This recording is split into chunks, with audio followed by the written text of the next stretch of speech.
आज के इस वीडियो में हम बात करेंगे कि अंतरिक्ष में हमारा सबसे करीबी पड़ोसी चांद आखिर धरती से ज्यादा हमलों का शिकार क्यों होता है, और हमले भी कुछ छोटे नहीं बल्कि बड़े हमले जो इसकी सतह को तहस नहस करके रख देते हैं। ये हमले कोई और नहीं बल्कि अंतरिक्ष ही इसके ऊपर एस्ट्रॉइड्स के रूप में करता रहता है।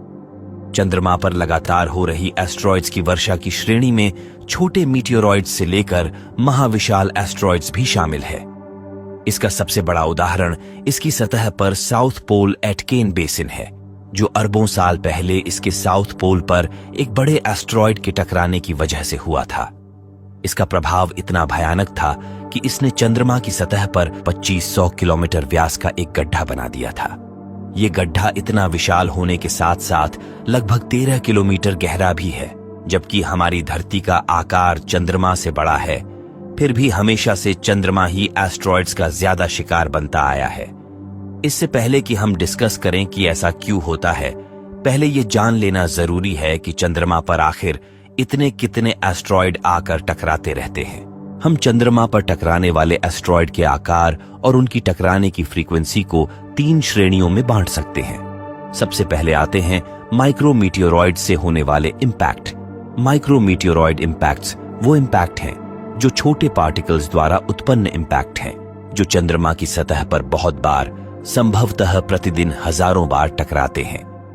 ये प्रभाव इतने छोटे होते हैं कि इन्हें धरती से देखा नहीं जा सकता, और आमतौर पर इनकी वजह से चांद पर छोटे छोटे गड्ढे बन जाते हैं, या फिर इनकी वजह से रेगोलिथ चंद्र मिट्टी में गड़बड़ी उत्पन्न होती रहती है। दूसरे नंबर पर आते हैं लार्ज मीटियोरॉइड्स। लार्ज मीटियोरॉइड्स या छोटे एस्ट्रॉइड्स कुछ मीटर आकार के होते हैं और माइक्रो मीटियोरॉइड्स के कंपैरेटिवली चंद्रमा पर इतना फ्रीक्वेंटली नहीं टकराते हैं। इनके प्रभाव कुछ मीटर चौड़े गड्ढे बना सकते हैं और ये एक साल में सैकड़ों या हजारों बार चांद से टकरा सकते हैं। आखिर में आते हैं बड़े एस्ट्रॉइड्स। इनका प्रभाव चंद्रमा पर कुछ मीटर से लेकर कई किलोमीटर तक हो सकता है, जैसा कि हमने पहले आपको साउथ पोल एटकेन बेसिन के बारे में बताया था। ये कुछ हजारों सालों में या लाखों सालों में कभी एक बार चांद से टकराते हैं। चलिए इसी के साथ अब बात करते हैं उन कारणों के बारे में जिसके कारण चंद्रमा पर पृथ्वी के मुकाबले ज्यादा एस्ट्रॉइड्स टकराते हैं। सबसे पहला कारण है चांद पर लैक ऑफ एटमॉस्फेयर। पृथ्वी का घना लाइफ सस्टेनिंग वातावरण एस्ट्रॉइड इंपैक्ट्स के विरुद्ध एक महत्वपूर्ण लाइन ऑफ डिफेंस है।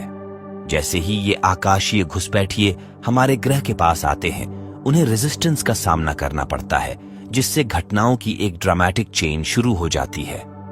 वायुमंडलीय प्रवेश के दौरान उत्पन्न फ्रिक्शन के कारण कई छोटे एस्ट्रॉइड्स तेजी से गर्म होते हैं और भस्म हो जाते हैं, जिससे वे खतरे के रूप में प्रभावी रूप से समाप्त हो जाते हैं।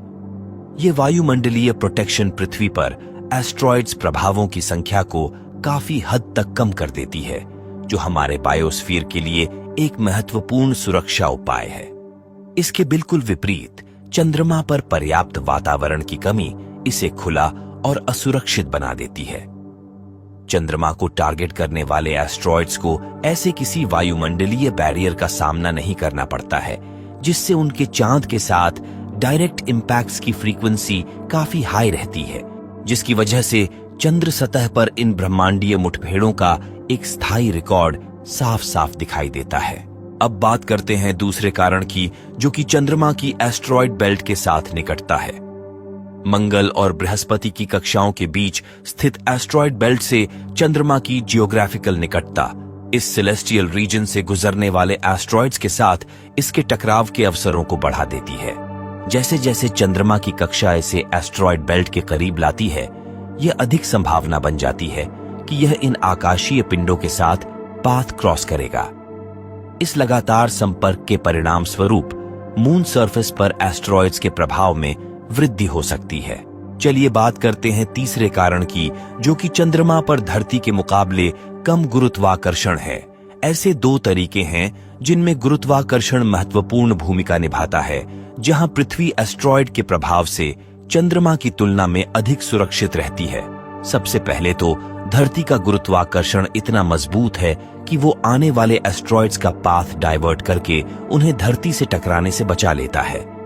लेकिन चांद पर धरती के मुकाबले बहुत कम गुरुत्वाकर्षण है, जो कई बार तेजी से आने वाले एस्ट्रॉइड्स का पाथ डाइवर्ट करने के लिए पर्याप्त नहीं होता, जिसकी वजह से इस पर एस्ट्रॉइड के टकराव का खतरा भी धरती से ज्यादा होता है। एक दूसरे तरीके से भी पृथ्वी का गुरुत्वाकर्षण कई बार छोटे एस्ट्रॉइड्स को सीमित रखता है।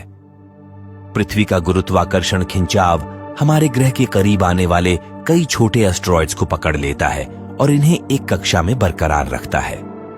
ये एस्ट्रॉइड्स जब पृथ्वी के गुरुत्वाकर्षण क्षेत्र में खींचे जाते हैं तो एक ऑर्बिट में प्रवेश कर सकते हैं या टेम्पोरेरी या परमानेंट सैटेलाइट्स के रूप में कैद हो सकते हैं। ये वास्तव में उन एस्ट्रॉइड्स की संख्या को कम कर देता है जो अन्यथा पृथ्वी के पाथ को क्रॉस कर सकते थे।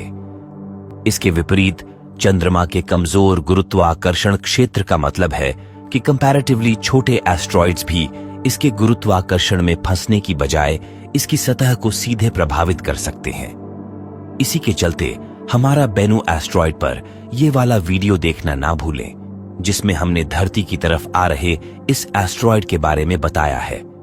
इसे जरूर देखें और हमारे चैनल को सब्सक्राइब करना मत भूलें। चलिए आज के लिए इतना ही, मिलते हैं अगले वीडियो में।